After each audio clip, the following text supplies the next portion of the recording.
Now time for the 7 things you'll be talking about today. Number 7.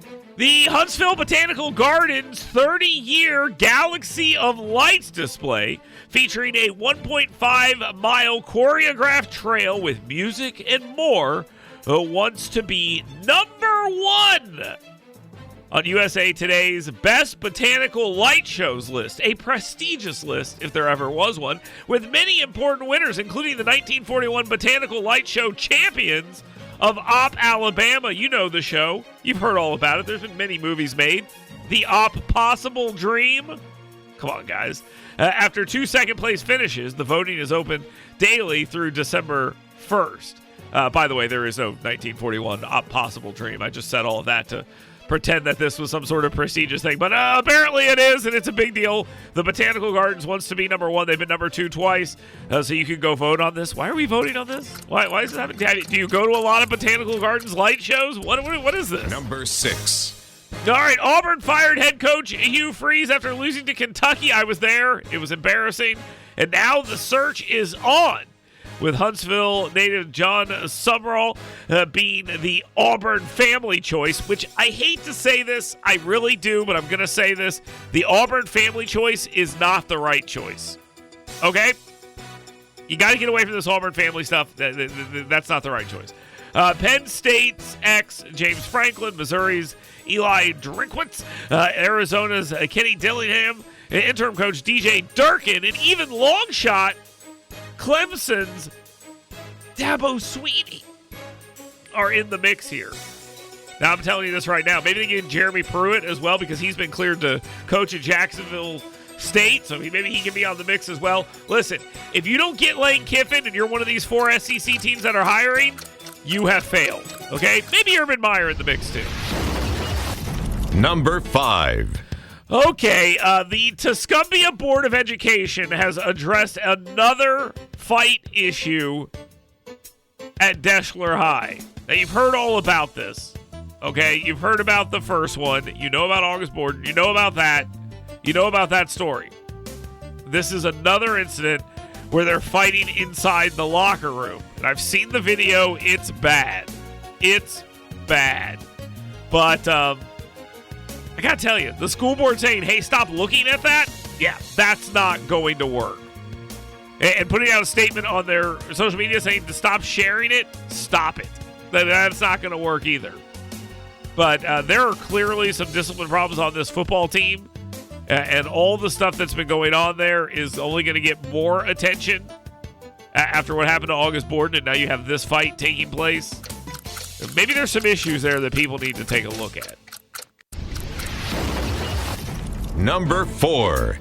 Governor-elect, national championship winning coach, United States Senator Tommy Tuberville, is not clocking out as he continues to lead the push for the Sunshine Protection Act to end twice yearly clock changes by making daylight savings time permanent. I don't know what this means. I have no idea whether it means make it to where it's darker earlier or darker later or whatever. Look, I don't really care all that much about this. I suggest we just make a decision to move something forward or back 30 minutes at New Year's.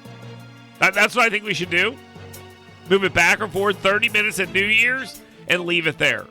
They're citing benefits of health, safety, the economy, ending risks like crashes and depression from disruptions and all sorts of other stuff. I don't know. I look, just please get this out of my social media feed, please. Number 3. President Donald Trump is threatening to cut U.S. aid to Nigeria and consider military action, causing a lot of heartburn for our friends in the media. CNN has a headline. It's crazy. Listen to this. Trump saw a segment on Fox News. Within an hour, he was laser focused on Christians' treatment in Nigeria. You mean their slaughter? Isn't it amazing? Trump's like, hey, stop that genocide. And CNN's like, should we really stop the genocide? It's like, holy cow. If Trump is for it, they're against it. It's wild. Governor-elect national championship winning coach United States Senator Tommy Tuberville gave a Senate speech on this. And 62,000 Nigerian Christians have been killed by Islamic terrorists since 2000, including 7,000 murders in 2025 alone. Tuberville criticized the media and the Democrats' silence, and they took that as an opportunity to say, what genocide? Number 2. Yes, Election Day polls and prior polls show that there's a pretty interesting thing happening in these elections today. Democrats are going to sweep. That's what the polls show. Now, you can say the polls are fake or any of this stuff. We're going to find that out here in just a bit, but the polls are open as of right now, and they show Democrats preparing to sweep New Jersey and Virginia elections, with New York City's Democrat Zohran Mamdani expected to crush former mayor and current creep Andrew Cuomo. California's Proposition 50, that will redistrict them and give them 5 more Democrat seats, is expected to pass rather largely as well.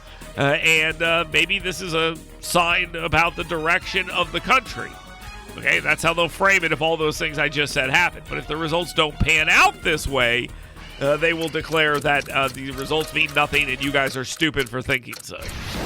Now, time for the number 1 thing you'll be talking about today. Alabama and the rest of the country will see food stamp funding restored as the Trump administration will magnanimously tap emergency funds for partial November SNAP funding. $4.65 billion will be spent from some sort of emergency fund, covering half of the $8 billion monthly cost for 42 million beneficiaries amid the government shutdown. While this will be praised, and I gotta tell you, people should be sending Donald Trump thank you cards if someone is feeding your family for half a month directly. They could fight this in court. They chose not to. I kind of wish that they would have. But this could, in theory, extend the shutdown even further. Remember, the entire purpose of the shutdown, and I just don't mean for Democrats, for Republicans as well, the entire purpose of the shutdown is to create as much pain as possible. And when you alleviate that pain piece by piece, you extend the shutdown. That's where we're at right now. We are in the extension phase of the shutdown. And if they continue alleviating pain, it will go on longer. Simply put, I hate this. But you can still text me right now and thank me for paying for your food. I'll take that. 866-494-WVNN. 866-494-9866. That, of course, is the ScoutPestControl.com WVNN Hot Take text line. All you got to do, folks, it's very simple. All you got to do is text in your comments or your questions for 10 with him. Anything we've talked about you can bring up, or anything you want. That's how it works. Let us know. Get in there. Tell us what's going on. You can also email us at the downtownrescuemission.org email inbox. You've got mail. Dale at WVNN.com. I'll take those responses to heart as well. And we got a lot to get into, so stay tuned. We'll continue doing it right here on WVNN.